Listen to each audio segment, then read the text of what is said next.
জমিদারে আছে কিন্তু জমিদার নেই, হাতির পায়ের বেরি আছে কিন্তু হাতি নেই, সঙ্গীত ঘরে নেই বাদ্যযন্ত্রের ধ্বনি, জীবনদশা জমিদার বাড়ি এখন শুধু স্মৃতি।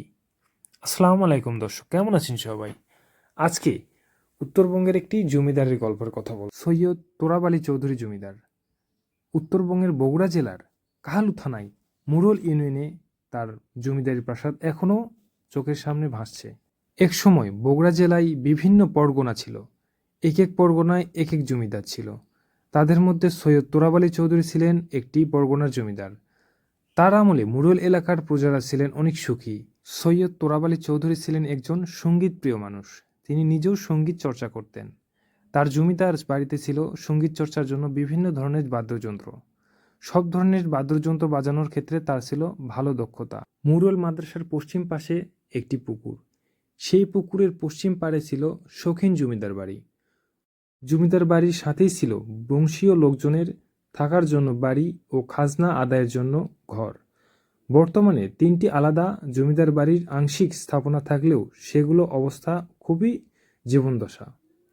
ভেঙে গেছে ছাদ ও খসে পড়েছে চুন চুকরির গাঁথা ইট। সেগুলো আবার গাছের লতা পাতায় ছেয়ে গিয়েছে জঙ্গলের মতো। জমিদার বাড়ির পাশেই বাস করেন জমিদারের নাতি সৈয়দ বাবু চৌধুরী। তার বাসস্থান আংশিক টিন শেড দিয়ে তৈরি, আংশিক ছিল মাটির ঘর। বর্তমান জমিদারি সম্পত্তির ওয়াকফ স্টেটের অধীনে ও জমিদার প্রজাদের নামে শুধুই এই জমিদার বাড়ি অংশটুকু আছে। একদিকে জমিদার বাড়ির মাটির কাছারি ঘর, অন্যদিকে মিশে গেছে মাটির সাথে তাদের জমিদার বাড়ি। জমিদার বাড়ির দক্ষিণ ছিল হাতিশালা। এখানে ছিল বড় দুইটি হাতি এবং ছিল একটি গাছ। এই গাছের নামটি কেউ জানেন না, এটা একটি অজানা গাছ, তাই গাছটির নাম অচিন।